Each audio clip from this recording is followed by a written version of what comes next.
को डांस करना बेहद ही पसंद था। डांस जैसे श्रेया की जान थी। वो इसी फील्ड में अपना करियर बनाना चाहती थी। एक दिन श्रेया कॉलेज से घर आती है और सीधे अपने मम्मी के पास जाती है। मम्मी, आज हमारी कॉलेज में शहर के सबसे अच्छे डांस एकेडमी वाले आए थे। उन्होंने एक डांस कंपटीशन रखा है। जो इस कंपटीशन में फर्स्ट आएगा उसे वो एकेडमी फ्री में डांस ट्रेनिंग देंगे। अगर उस डांस कंपटीशन में मैं जीत गई तो मेरा डांस कोरियोग्राफर बनने का सपना पूरा हो जाएगा। श्रेया, तुम पागल हो गई हो क्या? तुम जानती हो ये सब हमारे घर में नहीं चलता। पापा और दादाजी कभी तुम्हें इस बात की इजाजत नहीं देंगे। मम्मी प्लीज मुझे एक मौका तो देकर देखिए। अगर मैं सिलेक्ट नहीं हुई तो मैं आगे से इस बारे में कभी कोई बात नहीं करूंगी। Please mummy please. श्रेया, तुम एक अच्छे घर की लड़की हो, तुम्हें ये सब शोभा नहीं देता। अगर फिर भी तुम्हारी जिद है तो जाओ अपने दादाजी से बात कर लो। वैसे तो श्रेया अपने दादाजी से बहुत डरती थी, लेकिन वो ये मौका नहीं खोना चाहती थी, इसलिए हिम्मत करके अपने दादाजी से पूछ ही लेती है। दादाजी, मैं एक डांस कंपटीशन में पार्टिसिपेट करना चाहती हूँ। श्रेया, ये तुम क्या बोल रही हो?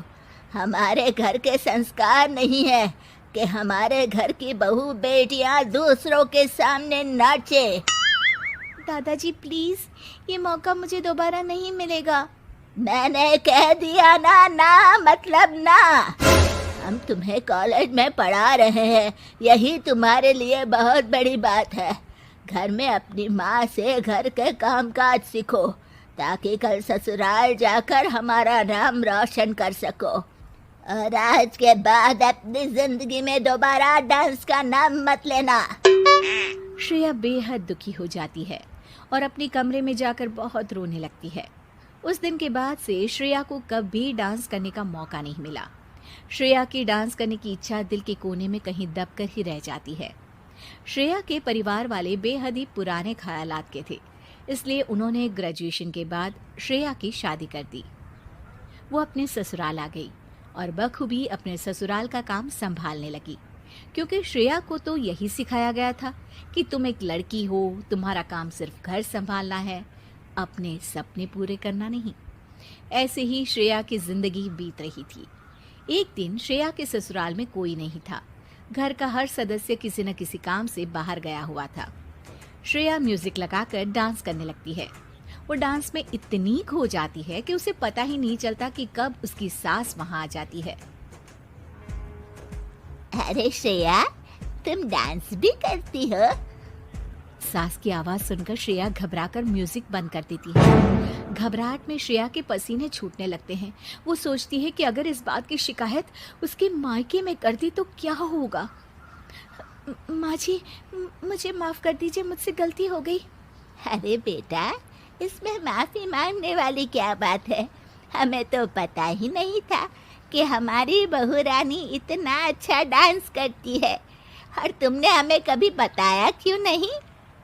श्रेया अपनी सास के मुंह से ऐसी बातें सुनकर आश्चर्य में रह जाती है। अरे बेटा, घबरा क्यों रही हो?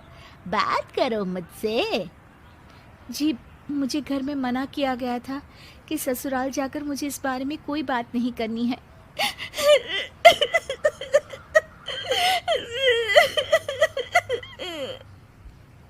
श्रेया की सास श्रेया को प्यार से पकड़कर अपने पास बिठाती है और उसे चुप कराती है।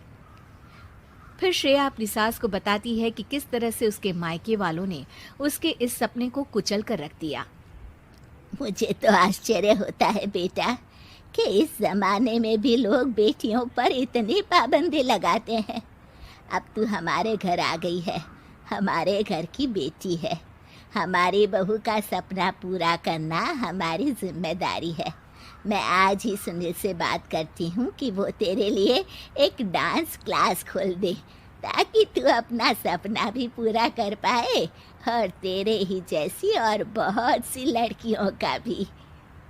अपनी सास के मुंह से ये बात सुनकर श्रेया की खुशी का ठिकाना नहीं रहता। माँ जी, मैं आपका किस तरह से धन्यवाद करूं? मैं हमेशा आपकी आभारी रहूंगी कि आपने मेरे उस सपने को पूरा किया है, जिस सपने के पूरा होने की मैंने तो उम्मीद ही छोड़ दी थी। श्रेया के ससुराल वाले आधुनिक विचार वाले थे, इसलिए वो उसके लिए डांस क्लास खोलते हैं। धीरे धीरे श्रेया का डांस क्लास एक बड़े एकेडमी में तब्दील हो जाता है।